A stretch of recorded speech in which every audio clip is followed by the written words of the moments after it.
बाप रे बाप का जन कहीं ना रो रही कि पेटो इतना दर्द करे लगता न का कहे के। लेकिन मम्मी जी से जब कहनी न तो मम्मी जी कह दानी न कि ना ऐसे होला जाए तो किस्मत के हम कितना तेज बानी ना कि हमारे साल भर शादी कैला होखल और हमारे लड़का होके के रह गई। इसी घर में दीदी बानी एगो वहाँ के तो कितना दिन शादी कैला हो गल अभी तक भगवान जी को लड़का फेंका ना देलन। का हो गल होता है आजकल बड़ा अपने में बड़बड़ात रहता रे ना दीदी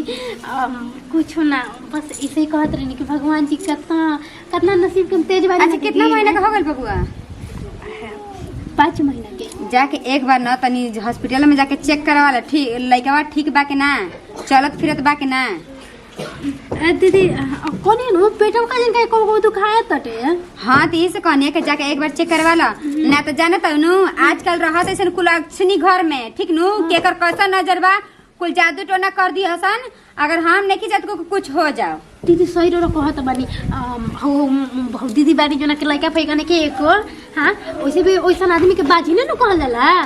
तो बाजी ना होई त का होई बाजी ने न होई कहल ना जाला कहेला आदमी। हां तो हम त अपन लड़का के बच्चा के दूरे रहिए तारे के कह देतनी परछाइयों तक ना पड़े के चाहिए उ बझिनिया के। ये दीदी ओइसन आदमी के परछाई पड़ल ठीक ना हटे ना। ना परछाई पढ़ ही के ना चाहिए अगर पढ़ जी तो भगवान ना करे लड़का ओकर खराब हो जाला। ना ना दीदी ऐसे मत बोली ठीक मानो हम बहुत खुश। अच्छा तू ही बतावा जब ओकर पैर इतना शुभ रहित त आज ले उ कहां ने एगो मुष्टियो पैदा कर देनी है उहा के हैं। हां दीदी बात तो सही कहत बानी। कबो त कबो मन करले नो को मुहा से गाड़ी दीही और ओकर दीदी कबो बोलबे ना करे। जादी गाड़ी ना दिया जाला दूसरा के बस हम अपन लड़का के तो बच्चा के रकम के कोई के नजर उजर मत लागो। ओइसे भी दीदी हम बहुत ज्यादा खुश बानी कि हम माई बने वाली बानी। हमार बबुआ होई त कैसे हमरे के माई माई कह के बोलाई ना हमरे के तब का उहे ना कुलक्षणी की वजह से हमर लड़का पर नजर लागल रहे। हमर लड़का 1 महीना तक बीमार रहे पैदा भइल रहे त जानलू कौन है नो दीदी है कि हो सेवा हुआ बटन हम ना खाई मु सब एथी कोनी छू देली है का उ अगर छू देले होई तो ओकर अबे जाके झोटा कबार के घर से बाहर निकाल दे। काज के तहारा खातिन को लेके आ तनी उ कैसे छू दी खा खा के मोटाइल बड़ी पहले ना लेखा और बच्चा पैदा कर रही के नहीं खेउन करा। अब का होई अब बुढ़ा तो गइल बड़ी अब कबो ना होई ठीक नु। अब दूसर कहीं को लइका देख देख के ऐसी जरूरत रही हनु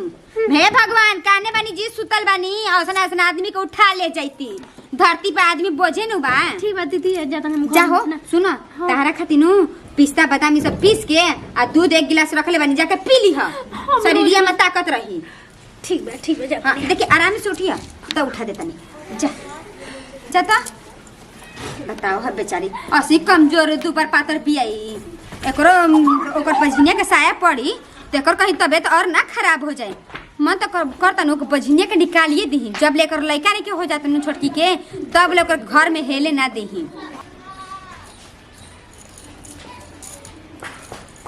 हे तुलसी माई आखिर हमार पूजा पाठ में कौन कमी रह गई बाटे। रोज तारा के जल ढारी ना रोज तार पूजा करना फिर हमार गोद काहे सुनबा माई काहे सुनबा हमार गोद। हे तो के कॉल हे जावे के रे के कॉल तो के मम्मी जी ओ त माई सब कोई के हरी तोरा के कबो तोरा नसीब में लइके नहीं के लिखल तू बाज बोला यही ना रहबी ठीक ना। तू का जनतर के इनकर के जाला एक लोटा ढार दन तुलसी में के तोरा के माई बना दी। हां तोरा के कबो माई बना तोरा के ना पछिनिया तोरा के कबो माई ना बनई है जल्दी तोरा के जतनी कहा तो उतनी काहे नहीं की करत रे करे बेशरम काहे के कर सब पीछे पीछे गया के भगवान होने के दूधू को लइका लोग लइका दे दिहल ना पछिने के मुष्टियों का पाए एथु नहीं के हैं है बता पीछे ना आइलियो करे देखता आँखी से देख ले हार के देख ले कैसे भगवान ओकरा का दिल में नीमन करम कइले होई आ तू त के जनता के कुंवारे में मुंह मरौले हो खबी वैसे ही दिन देखे के पड़त है। मम्मी जी जरूरी ना हो कि लगे जे नयर में गरम कर लाओ बांध रहेला बस तोरा के नौकरानी बन के रहे के बा नौकरानी आ तारा कोना में कहीं एथु बिलार नियर लुका के बैठा रहे के बाटे अपन परछाई देखा देलु ना त हमरा का जानत नहीं कुछ हो गई तो देखिए घर में तहर रहल दू सवार कर दे जानलू के नहीं हटा भाई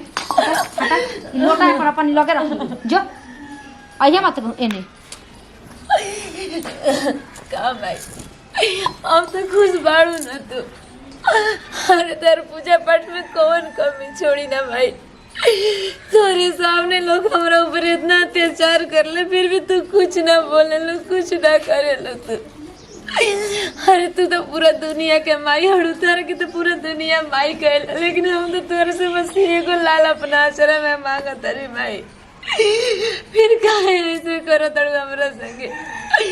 ऐसे बढ़िया रह कि तो हमरा के उठा लिया तू।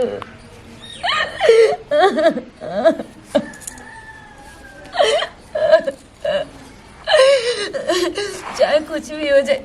तू लो हमार परीक्षा कितना लेबू, लेकिन तार पूजा पाठ हम कल ना छोड़ब, ना छोड़ब तार पूजा पाठ कल। बतावा हो, हमारे कुछ भी कहो, जब से दीदी लोग के सब कुछ पता चलल नहीं कि हमारा लड़का हुए के बटिए कितना ख्याल रखे नहीं जा, हर चीज में खाए के पिए के हैं सब कुछ कितना ध्यान रखे नहीं जाना। बस हम इहे देख के तो खुश रहिला,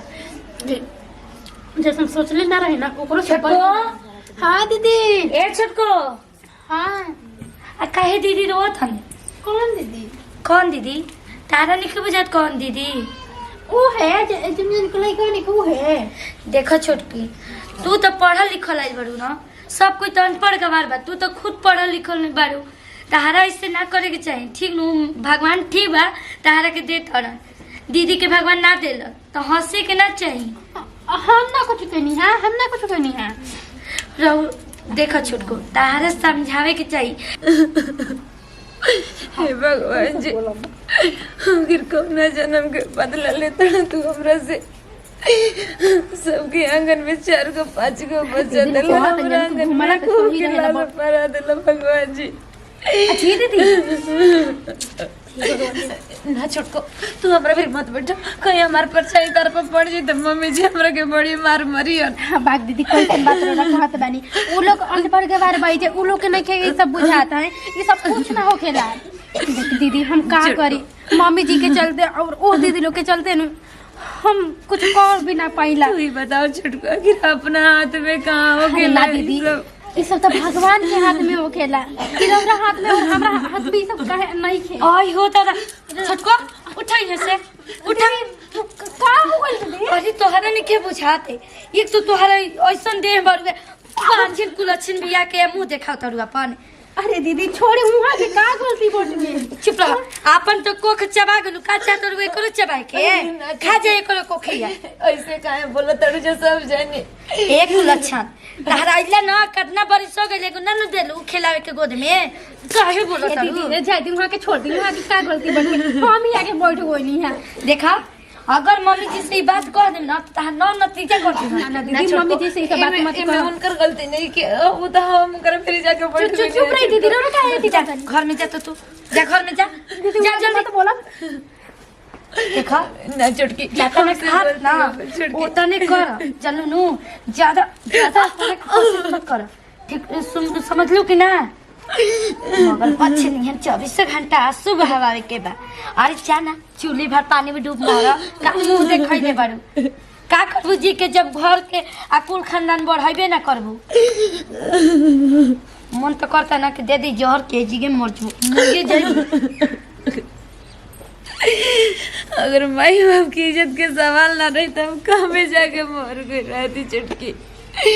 अगर अपन जान भी दे तू लोग के चलते तो लोग कहे कि ओकरे में कुछ गलती रहला, कुछ पाप कैले हो कि, लेकिन ना,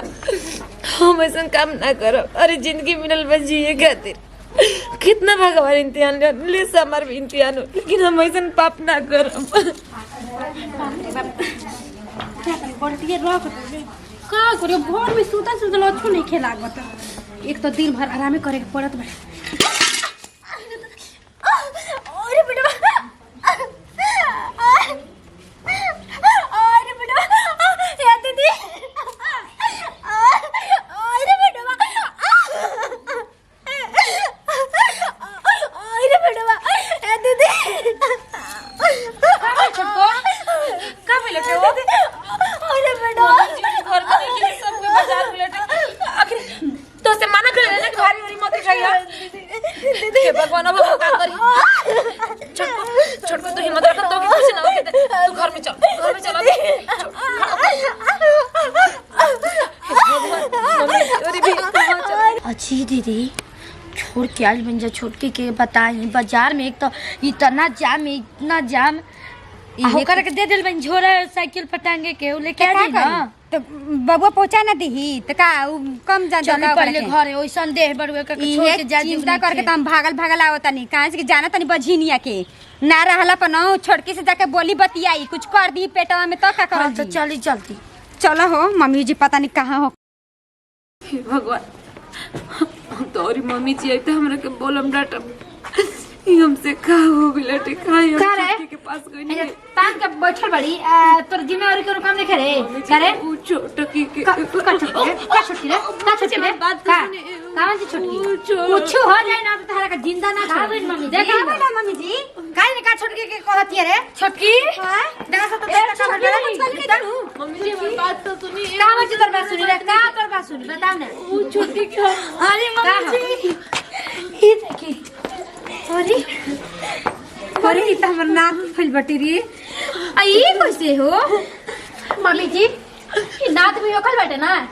ई रौरा वजह से देखे भाई आज दीदी के वजह से ओखल बैठे बुझाइए ले दीदी की वजह से है बचली नहीं आज ये के ना रहती ना तो हम हमर लड़का सहित हमने के धरती पे ना रहती जा ना छोटकी ऐसे ना बोला ना दीदी आज हमरा के बोले दी बुझाई आज हम चुप ना रह सकीला कनिया तो बहुत भाग्यशाली बड़ कनिया अब देखा मम्मी जी हमके माफ कर द कनिया दुनिया कहां चल गई हां रौरा तो कौन बदल जी दुनिया जा कि बताओ आज हम ना ही रहती तो कैसे आज ही आके जल देनु आज ही गोदी में रहनु अपन नाथ खेलावत कुछ भी कहले बानी आज की बात से वो सब गलती ना होई हमके माफ कर द कनिया हे दीदी माफ कर दे छोट बहन समझ के हम रोरे के का बोलनी हमरे के माफ कर दे दीदी मम्मी जी कनिया तू हमरे के माफ कर दी हमनी के ना समझ रही है परिवार हमके मिल गया और हमके ई का चाहिए ई लड़का के नु असली हकदार तो दीदी बानी आज दीदी ना रहती का कोरा में आपके लिए नहीं कितने का हमनी के लिए आपे के लइका बाजी अरे कनिया आज की बात से ना अब तो मम्मी कहाई लगल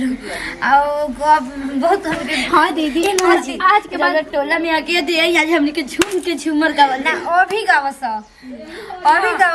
जो गजिया सुला जावा भावना जाके भाग जागल हो एलना लाल होइए गुलाबा के दीपक मनावा में आस लागल हो एलना लाल होइए गुलाबा के दीपक मनावा में आस लागल हो नकिया तो हवे जैसे माई के अखिया बार के हो एलना चनवा सुरु जावा देखो तनी कला गेला हो एलना मम्मी घर में जाके ढोलक बजा के साथ ना चल जाओ ना छठियार करो चलो तो एक खुशी में हम छठियार करो यार हमर घर आए मम्मी तनी बैठ बैठ जाके देखा दे अरे हम चाची बन गई हम हिला तारे हम बहना देखे अब तनी यही से कहल जाला दीदी कि केहू के इतना भी टॉर्चर ना करे के चाहिए हमनी के बहुत बड़ गलती चाची के बड़की माई बन गल हो तारो दिमाग सठिया तका पगलाइए गुल बनी जी हाँ बोला तनी गाड़ी में तुम चाचा का ना को ले देलो है अकेले पे थक जाता नहीं को गांव घर के देखे तो का सोची जी अरे बड़ा लगन काला रहा ना मिलल यहाँ से गाड़ी मिलबे ना कर यहाँ से पैसा बचावत लगन नु बहुत काला बा बहुत सा लगन बा जैसे गाड़ी ना मिला तो ये गाड़िया मिल गई हमारा हमार हमसे प्यारे करने बियाहे कले हनी या कुछ एगो फरमाइश हम पूरा नहीं खे होकत ना फूल बिल्कुल पूरा होई जवन कहबू तवन तारा के सब कुछ मिली तो ठीक बा चली चली से घर चली लेकिन ये रास्ते में रख दी रात भर आ डेराइया मत सब कुछ तारा मिल जाई बड़ैया मत हमारे कोन पास की डर बड़ुए अब जब पढ़ले बनी साथ में तो हाँ तो भगवान शंकर जी का नाम लिया सब पूरा हो जाई अरे शंकर जी का नाम मुझे ए माइले बड़ी खाना का बनी जी आ कौन है जी हमारे घर बापूजी का जी अरे है नया तार सास लेनी हो आओ है पैसा एगो खाए पानी देवे में बड़ा दिक्कत करते लोग खाए के निकलो में दे तो ना बात सुना तारी लोग ई तो 16 साल के लड़की बिया बाबूजी तब न ढेर निक ठहरी जाई ना बाबूजी ऊ ई कोनो उम्र आल ह आ उम्र से कौन काम बा जब ल जिए के तब उम्र है देखा दते आजकल- मतलब बहरे से भी बुढ़ा आपके घर के बीच में का हम दखल अंदाज करी बाबूजी, लेकिन ये कहतनी ना कल चाहत बेटी पतो वाला हो गल बनी अपनो। तो बेटी पौधा अपना घर में बा, अपना जगह पर रही, हम अपना जगह पर रखब। अरे चली जी रो बकवास हमार मड़ई भी है, मड़ई में अपन रखब। ना ठीक है कहतनी तब राखी। तू अपना घर में रही है, अपन पंखा कूलर चावल के लागल बा। नहीं तो खाना पकले ना काहे लोग से कि रे बोल तड़ी जा ई लोग खाना तो तू चुपे रह, ठीक है हमारे से छोटे बाड़ू। अरे चुप रहा तार सास लगब ठीक नु सास कहानिया के पता बस सास लगाऊं। तन तमीज से बोल सीख जा नहीं के बोल सो तो सीख के आ जा ज्यादा मत करो, लोग अधिकारी अब तहां चाहिए बाबूजी हसन चटन के लेके नहीं हां। अच्छा तो साथ कपल लगा ठीक बोल का बोल तड़ मत बोला मुंह में बिचारा चाहिए बाबूजी आपके घर के मामले में हम काहे के बीच में आई चलो ऐसे भी चलो परेशान है। परिछबु नु बोलाओ तने उनको घर काहे वाले से आदमी के पर्ची बाबूजी जेकरा बोले के सहुरे ना होखे। और से का जोट गम से जाकर खटी बना पलंग बना सुतब चली जी चली बाबूजी कहते तो चल देता नहीं। चली हाँ चलो और बुलाओ है और अपना गोतनी ओतनी के बुलाओ है। मिर्चा फिर नहीं लगा वैसे मिर्चा ये बोलते बड़ी छिरा कहानी है जी हाँ घर कहाँ नड़ुए हमारे घर हो जबा होने बनो उठी पता ये क्या आदमी बोलते रहे ये पड़ोसी है तनी पुलिस से खाना मांगे जाए ना पैसा मांगे जाए ना कि बोलते रहे सर नाताल में तनी घर से रहेला। जने टीवा जारी घर ले जारी जल्दी से चली हाँ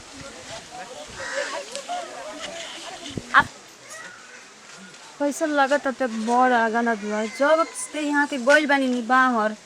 तब से हमके किछको मन नहीं खेला अकेले खेती देखा पथारी देखा माल जाल कुल हमरे करे के पड़त आटे यहाँ के रहन तक करत रहे। एक दिन कह का देनी कि ए जी अपना टाइम लगे तनी खेत कोड़े में तो लड़ के भाग गइल हमरा से बतावा तो तनी केकरा न होला मर्द मेरा रूम में झगड़ा तनी खेत एगो खेत कोड़े खातिर ग्रोह 4 दिन लगा दे रहे। यही से कह देंगे कि एगो खेत 4 दिन में कोड़ाता रहे वो कि 1 कट्ठा खेत ज़्यादा न रहे। अब चल गए यहाँ के छोड़ के का जाने कौन हाल में हो किन जा तो बहुत चिंता होता तो फोन कुछ नहीं एक कन्या का करत नु का खा कितना दास बाबू दीदी जी हम तो अपन घर के आ दिल के दुख हम काम रोआ सब कही तो का भइल कुछ बताबू तबे न हम जाना आ जाना तानी आ बबुआ के पापा नु एक दिन लड़ के हमसे चल गए घर से तब फोन में कह देने से हम बाहर बानी ठीक बानी घुसने रही तू लेकिन ओके बाद से कबो फोन कुछो नहीं करत नहीं फोन करते नहीं हुई नहीं सुनू तो खाली ऐसे कहता ठीक बानी रखा हम ठीक बानी ये कोने भाषा कलबो ऐसे काजे खिसियाई लोयन बबुआ का पापा तो तू एने से मिला के कर दूसरा मोबाइल से कॉल हम केकरा से मोबाइल मांगी हम के दीदी जी हम के मोबाइल फोन लगाए हम तो के दूसरा से अच्छा फोन लगावे टेंशन मत कर कहीं हुई त कमाती हुई तू पैसा कमाई त ले त दिया तो हरे के न दीदी जी अहाँ बताइए अब उनकर कमाए की उम्र हटे हम कहनी कि अपन घरे में अपन खेती पथारी देखी एक दिन खेत कोड़े खातिर बोल देनी नु काल हो गई हमारा जिंदगी खातिर हमरा घर खातिर का करबू एक कनी आई घरी बाते बाते नु टेंशन हो जाता है अब बोल का देलू वही बतिया अब बताई तनी कि वहाँ के ये उम्र में इतना गुस्सा रखे मतलब रखी तो काम चली घर कैसे चली हमरे से के लिए घर चली दीदी जी तो रोआ तनी आप ही समझाई हमरा के ना एक कनी ठीक है कहतू हो के ना खिसियाए के चाहिए अब मिल बेहर के रहे के चाहिए एगो त मतलब कि ऐसन देह बगे बुढ़ापा और घर दुआरे रहे के चाहिए खिसिया के बाहर चल तो है सब बड़ी सन अपना मन के करेली सन बताओ अच्छा का कर फोन करी चिंता मत कर जते तन देखे हम गैया के गस गाली दोसर कोई दुख थोड़ी ना बांट ली कोनो समझा के बुझा के चल जाई दुख थोड़ी ना बांट ली हमरा ऊपर का बीता हम ही ना जाना तनी जान तनी अब का करम अकेली बाप रे बाप है जा तुम दे देबे बकरिया के पली हंसी ये ना बुझाला भौली लोग देखे ए बड़की मम्मी अरे बाप रे बड़की मम्मी कहां बनी जी ओ भाभी का भइल बटू का आप तो ना अरे रुके जी मम्मी कहां बनी मम्मी अरे बात के बताई बड़की मम्मी कहने बनी जी आ जल्दी का बात है वो बोलो कोई भूत का देख लेलू है भूत अरे इतना बड़का बवाल बनोगे तोहरे जमीन से ना पार छटक जाई हां ये सुन कौन बात बड़ो नहीं की मम्मी के इंतजार स्वागत करे जे स्वागत करो जे जल्दी का कोई भगवान पगला गुला ने कोनो कोई लोग भागो का कोई बड़ हां मैं नहीं पगलाइल पुराओ पगला गेल बनन पापा जी पगला गेल दनी ऐसन का हमर बाप को सरस की तू ऐसे बोला जानी बताओ रे तनी देखी पूछी जी आपके पापा नु आपके जैसा नु एक गौरी आपके मम्मी लेके आ गए ना भगलू देखो मजाको करके को बाप रोकेला हो जाई दुआरिया पर जाके देख हां तो जाते बानी से खाती खेला करू हो लेके हमार बाप ऐसे कोई नहीं खा सकत हां हां ठीक बारा ओलिया कहे खाते मम्मी जी आई जी परेशान कर लिया अपन सावत के गाने बनी कितना चिंता होता का कही कहाँ रहत होई का खात होई अभी तक बड़ो फोन नहीं के कैलस ओके तो कपार दुखाता है भगवान मन करता कि मुँह जई हम मम्मी जी आई हे बड़की मम्मी जी ए जी क्या करतनी जी देखत न तबियत तनी खराब हटे टेंशन से अब लगता कि टिकटी पर लेटिए जाइम का आए मम्मी जी देखी मम्मी जी हम एगो बात कहे आइल रहनी हां देखी जौन कहे दिल के पे हाथ रख लेम हार्ट अटैक ना आवे के चाहिए ऐसा कौन बात हटे हो कुछ देखी दीदी जी एगो मेहरारू खातिर एका से बढ़ के बात का होई तो ओकर मरद सावत निकाल होई का जी मम्मी जी सावत हाँ पापा जी ना सावत लेके रहनी आके वो जगह से लबे कहानी मजाक कर लिया तू तो हो जाई का मजाक कर मम्मी अपन नमक छिड़क के आ गई जो होने नहीं विश्वास है बात पे चली पहाड़िया देखा तनी देख ले अगर ना होई नु तो तार मुंह करके को दे ठीक बा आज जे होई त का कर ले ठेला पर बैठा के लेके आते ना पहले कन्या के गाना गा गा के पापा जी अपना घर लिया जाई चली देखा तो जल्दी चली दुआरी पे देखी ना आई अरे चल दीदी चल जल्दी पढ़ा पढ़ा कमर में दर्द कमर कर बटे रह ना चलो तनी घर में नहीं रखे खेलवा में हवा नहीं केनु गड़िया में धीरे धीरे चलो तनी कौन चल नंबर आ गइल चटिया पे अब घर है नहीं गांव में कतन की कौन से हो बड़वे पंचर हो गई तब हम का करी इतना पैसा कमाता नहीं पैसा रखल बन तब मल्ले से काम करता नहीं एकदम कहां बारन बाबूजी हैं तो का होई चले जी चले चले चले घर से घर उतार चले बाबूजी रुको रुको रुको पहले ये क्या बात है हो आइए न तहार मम्मी है छोटे की ओय हो दादा हमारा हार्ट अटैक हाँ। बता दादा का हो तू लोग के आइए दादा हमार माई की जिंदगी खराब हो चली ए बाबूजी रुको मत ना हो अरे चलिए हां अब रुको मत ना तू उतारो तो अब का करी का है बाबूजी तेरा लाशरम ना लग रही छको घर में क्लास लाशर में कौन काम बा हे भगवान जी हमर माई की जिंदगी खराब भइल अब कैसे हमर माई बुढ़ारी में अरे वो तार माई रही तारा माई के संग मदद करी है का हो अरे मां जाओ बिला रे हमर कोनो काम नहीं के हम राज माई के बारे में तो बोलू तो जाने लो हमरा ए हमरा टोला माता पे जवान खिचम रे मैंने रखले गले जीतम छपटा मछली छपटा के मर जेबू का हल्ला करे मन जी बुची जी अरे माई अरे दादा झगड़ा कर बुला का अरे की कर और से के पैसा तो हमारे से पैसा खत्म जी जी के हटे झगड़ा कर बुलो का बाबूजी करे तार मम्मी है आई हां ए भगवान जी नारायण जी उठाना नहीं करे के आइले हमरा के देखी का तीन हमरा माई के साथ बनाइए ए बाबूजी ए बाबूजी हमर मम्मी जी कोनी है कौन पैसा बोले जी हमर मम्मी जी कम पढ़ रही थी अगर मतलब का बोले इतने बेचारी स्मार्ट रही है अरे जा लो झगड़ा मत करो हां ये पूछी जी हमरे मम्मी में काची के कमी रहे पापा जी रवा ऐसे कर रही बताई तार मम्मी है से खनी बना के दे तोरा लिहा क्यों तोरा लिहा अरे राड़ी अरे रानी अरे बाप तो नहीं का रे बोल भी ज्यादा जिले बाप से झगड़ा में बहुत तरस से जाने ठीक ना अरे हमरे माई के सब बात अरे का रे बोल रे काम से बताइस रे अरे गाय में रे तो अरे के जल्दी से दे भी रे सिका वाला भी है रे तू बोल बना थोड़ा अरे सुन अभी तो कौन के आई मम्मी जी आई जी झगड़ा कर ले जा मम्मी जी कोई सब लोग झगड़ा करो रहुआ कब के नहीं जी कब से लेके थाला बनी उतारे ला तुम अरे हमके परिचय ना कोई के हटे जल्दी के अरे तो मम्मी है आयो भगवान ये हमर साथ हटे अरे माई तू हमर साथ हटे रे अरे अरे ये कहां से ले लिए जी ये कर वो का जगह ये कहां से ले लिए पैसा खर्चा भइल अरे भाई छोड़ छोड़ छोड़ हिम्मत कर मम्मी जी देख अरे तू लोग अरे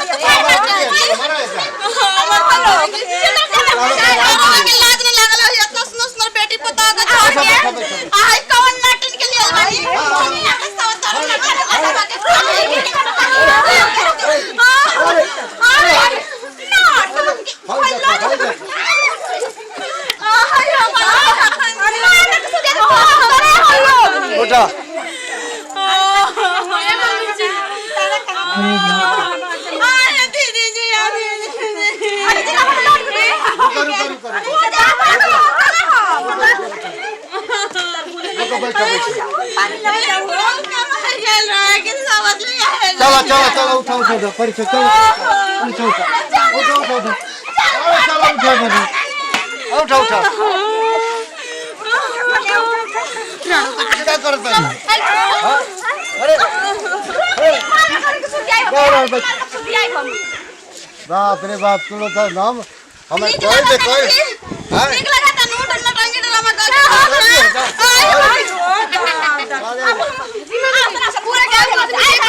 पूरा गांव का आदमी देखा था ना सुनो सुनो अरे चलो चलो चलो चलो तोरा के हम ले जाते चलो हम ले चल घर चलो इ लोग ना पड़ते चलो चलो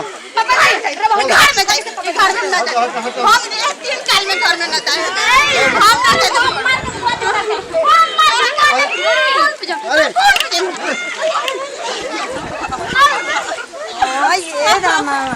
बतावा हो ये कुल करे के चाहिए ताला जो शर्म ना लगल तना बेगतिया को तो